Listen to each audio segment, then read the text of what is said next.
Hey guys, Matthew here. In this video, I'm going to show you the process that I use to capture leads on my blog. It's been very effective for me. I've been testing it for about a month now. It's been very good. I call it the inline style. Okay, it's a little bit different than what you guys are used to seeing on a blog or a website. It's a two-step process. It's very easy. I'm going to show you how to do it. Okay. All right, the first step of the process is to create an additional paragraph in addition to your blog post, some sort of a call to action, some sort of a giveaway, whatever it is that you have for free to give away, right?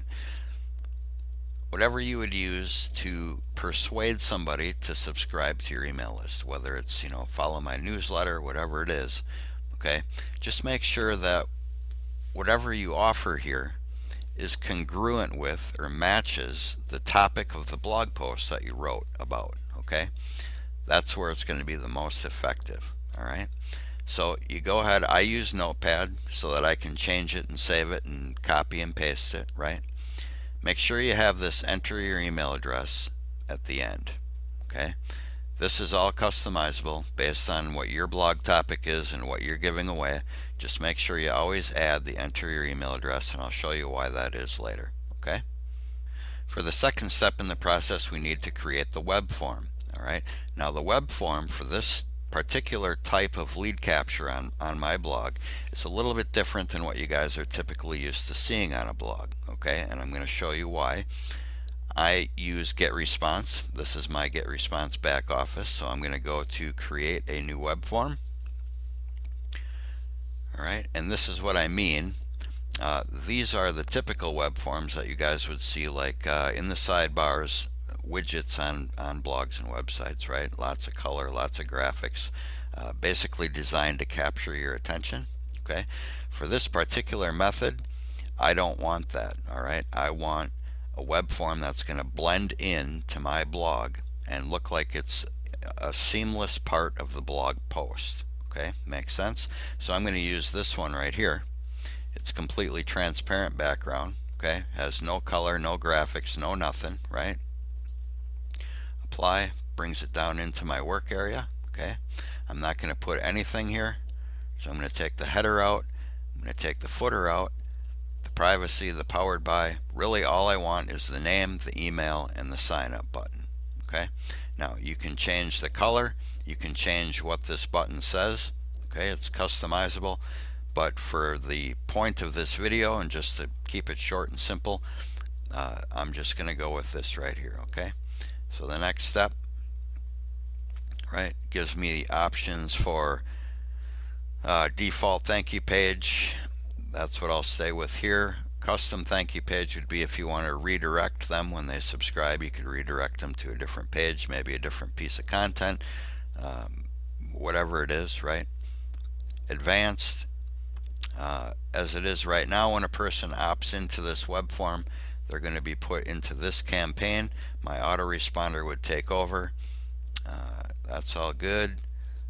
Next step, it's going to give me this piece of code. You can choose to use the HTML. I like the JavaScript. I use the JavaScript for one specific reason, and that is anytime I need to make a change to the web form, okay, I can just come into GetResponse, make the change, and I do not have to recopy and paste back onto my blog. Whatever change I make in GetResponse, as soon as I save it, it's applied live on my blog.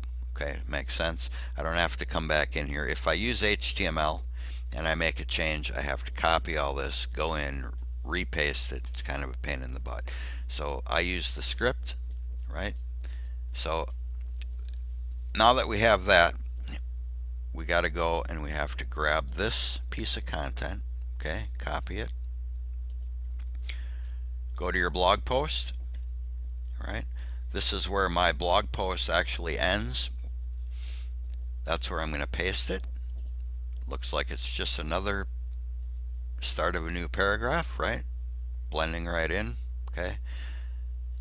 Where it says enter your email address here, we're going to go to text, right? We're going to come down here, go back to GetResponse, copy this code,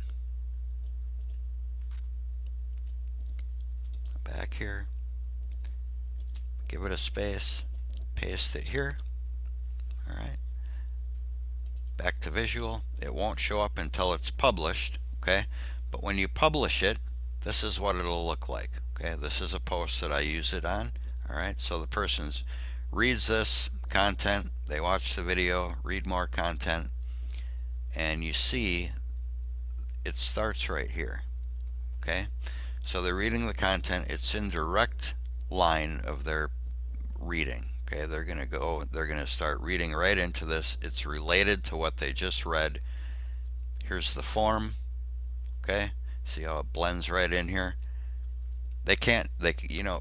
It's been very effective. People can't help but read this related content and say, okay, this guy kind of knows what he's talking about, and they opt in to whatever I'm giving them away. All right, much more effective than something over here on the sidebar, much more effective than a pop-up, right? This is in their line of sight. It gets read. Okay, that's one of the big deals over here in the sidebar. You don't know if people actually see it or not. Okay, so very simple strategy. It's worked very, very well for me so far, and I hope it works well for you. Okay, if you do not use GetResponse right now and you're interested in using the web forms that I just showed you, you can go to creatingLifeSolutions.com/GetResponse. All right, and there's some information there, and I hope this helps. All right, thanks.